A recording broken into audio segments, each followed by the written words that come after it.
क्या लगता है कि इस बार मोदी अपनी कमिटमेंट पर कायम रहेगा? क्या मकसद हो सकता है इस खत के पीछे?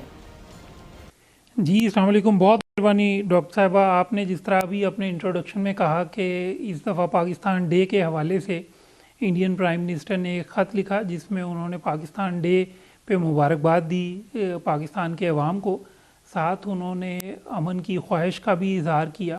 तो पाकिस्तान के प्राइम मिनिस्टर की तरफ से उसका जवाब ख़त में गया, जिसका भी आपने ज़िक्र किया। प्राइम मिनिस्टर ने उनका शुक्रिया अदा किया ख़त लिखने पे, और साथ ही उन्होंने पाकिस्तान की अवाम की तरफ से भी अमन की ख्वाहिश का इज़हार किया।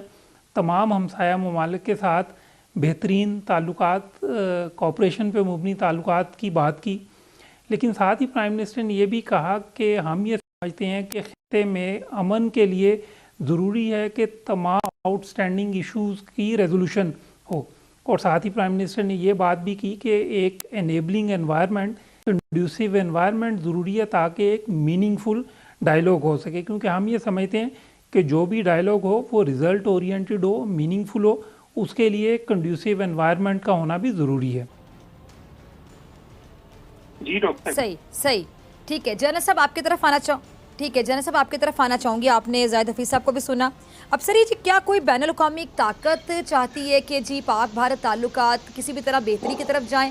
अमेरिका तो वैसे भारत की पुष्पनाई करता है, सबको पता है। चीन के खिलाफ भी अमेरिका ने भारत को ही सपोर्ट किया। पाक भारत ताल्लुकात बेहतर होंगे तो अमेरिका को इससे कुछ हासिल होगा, क्या समझते हैं आप? पहले एक छोटी सी तस्वीर तो नहीं एडिशन कर दूं। आप दोनों ने उस चीज़ को मिस किया है कि इमरान खान साहब ने अपने खत में ये भी लिखा है, जब कहा कि भी आपस के हमारे मसाइल हल होने चाहिए, खासकर कश्मीर का मसला। ये उन्होंने कश्मीर का लफ्ज अंदर डाला है। कम से कम जो मैंने पढ़ा लेटर उसमें तो ये है। मुझे नहीं पता कि आप दोनों ने क्यों मिस किया है कश्मीर को। तो बात यह है कि अच्छा, मैंने वैसे कश्मीर के हवाले से बात की है स्टार्ट में। जी, मैंने बताया कि कश्मीर समेत जितने भी जो मसाइल हैं, और तलब हल तलब, उन तनाज़ात को हल करना है। जी, मैंने वो अपने इंट्रो में बताया। बहुत इम्पोर्टेंट है, ये बहुत इम्पोर्टेंट है कि इमरान खान साहब ने उसका जिक्र किया। लिहाजा वो जो चहमगोइयाँ थी कि क्या हमने कश्मीर पर कोई कॉम्प्रोमाइज कर लिया और हम दोस्ती करना चाह रहे हैं, वो जरा थोड़ा सा एट रेस्ट हो गया। देखिए, इसमें तो कोई शक शुबे की गुंजाइश नहीं है कि पाकिस्तान और हिंदुस्तान कभी भी आपस में बातचीत करके कोई मसला हल नहीं कर पाया आज तक। लिहाजा ये बात बिल्कुल दुरुस्त है जिन लोगों का ख्याल है कि इसके पीछे और मुहर्रिकात हैं और ताकतें हैं। और आपने जैसे कहा, अमेरिका बेशक वो यूं ही कर रहा बज़ाहिर, लेकिन अमेरिका ही इसके पीछे है। और आपने ये भी दुरुस्त कहा कि अमेरिका उनका स्ट्रेटेजिक हलीफ है, और वो अल्टीमेटली अगर हमने मान ली उसकी आर्बिट्रेशन या उसका दरमियान में आना, तो सवाए हजीमत के हमें कुछ हासिल नहीं होगा, क्योंकि अल्टीमेटली वो हिंदुस्तान की साइड लेगा। ये मेरी असेसमेंट है, गलत हो सकती है। दूसरी बात ये है कि अब देखिए, अच्छा सॉरी, मैं जरा सा आपकी बात काट रही हूँ। जैसे अमेरिका, ठीक है, अमेरिका अगर ये चाहता है तो अमेरिका को इससे क्या हासिल होगा? ये सवाल बड़ा अहम है, बड़े लोग इसका जवाब तलाश कर रहे हैं। आप बड़ी नजर रखते हैं आपका क्या तज्जिया है कि अमेरिका को इससे क्या हासिल होगा? बहुत ऑब्वियस है इसका अमेरिका को क्या। देखिए, अमेरिका के इस खित्ते में इंटरेस्ट क्या है?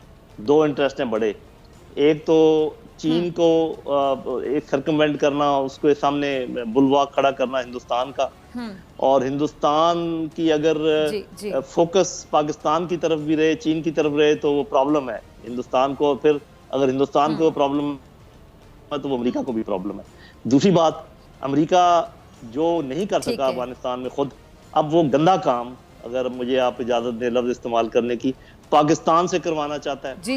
तो पाकिस्तान को कोई लॉलीपॉप देना पड़ेगा तब वो काम करेगा, वरना वो क्यों काम करेगा? तो अमेरिका का तो इंटरेस्ट बिल्कुल वाज़ेह है इसके अंदर जो भी है।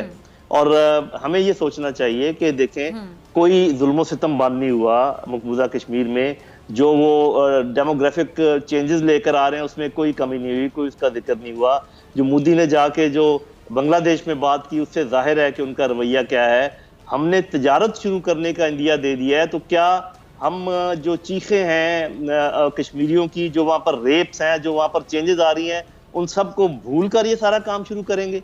मेरा ख्याल ये नो गो है और किसी तरीके से पाए तकमील को नहीं पहुंच सकेगा। जिन लोगों ने हर चीज से आंखें बंद करके सिर्फ इकोनॉमिक प्रोग्रेस को अपना बना लिया ऑब्जेक्टिव, वो मेरा ख्याल वो पाकिस्तानी अवाम से भी मार खाएंगे और कश्मीरी अवाम से भी मार खाएंगे।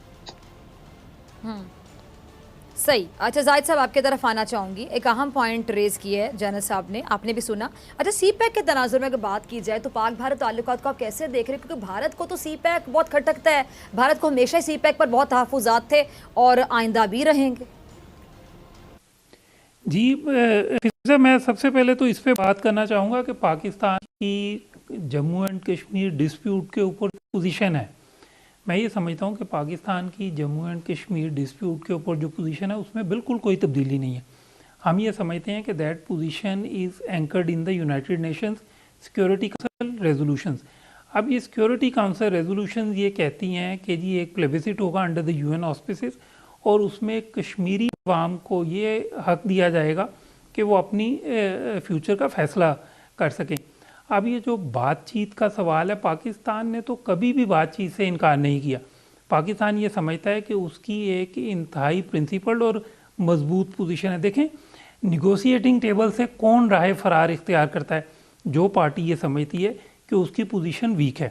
पाकिस्तान की कश्मीरियों की हम ये समझते हैं कि इंतहाई मुस्तहकम पोजीशन है जम्मू एंड कश्मीर डिस्प्यूट के ऊपर, इसलिए हम ये समझते हैं कि इसका हल जो है वो बातचीत के ज़रिए ही मुमकिन है। अब जब हम बातचीत को रिज्यूम करने की बात करते हैं तो उसमें आपने देखा होगा कि प्राइम मिनिस्टर ने जिस तरह अपने ख़त में कहा कि मसला कश्मीर जो है वो बुनियादी मसला है, उसका हल ज़रूरी है और बातचीत भी उस मसले के हल के लिए की जाए और उस मसले के हल की तरफ चीज़ों को लेके जाने के लिए की जाए। इससे पहले आपने देखा होगा प्राइम मिनिस्टर ने जब इस्लामाबाद सिक्योरिटी डायलॉग में बात कर रहे थे तो उस वक्त भी उन्होंने कहा कि हम ये समझते हैं कि पाकिस्तान और भारत के दरमियान बुनियादी मसला जम्मू एंड कश्मीर का तनाज़ा है। तो हम दोबारा ये बात मैं आपसे के तवज्जुह से ये कहना चाहूँगा कि जब प्राइम मिनिस्टर आए हुकूमत में तो उस वक्त भी उन्होंने कहा कि भारत अगर अमन की तरफ एक कदम उठाता है तो पाकिस्तान 2 कदम उठाएगा, लेकिन उसके लिए ज़रूरी है कि वो कदम अमन की तरफ हो। पाकिस्तान ये समझता है कि ख़ित्ते में अमन तभी मुमकिन है जब आउटस्टैंडिंग इश्यूज़ और आउटस्टैंडिंग इश्यूज़ में core issue Jammu and Kashmir का है, जब उसके हल की बात होगी तो उसी वक्त जो है वो एक बामानी मुज़ाकरात मुमकिन हो सकेंगे जी पाकिस्तान और भारत के दरमियान।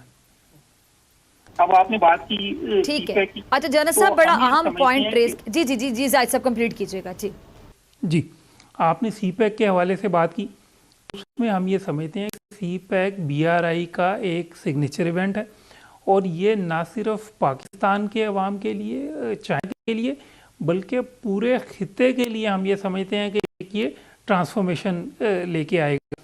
उसमें इकनॉमिक कनेक्टिविटी की अगर हम बात करें तो हमारा रीजन दुनिया के उन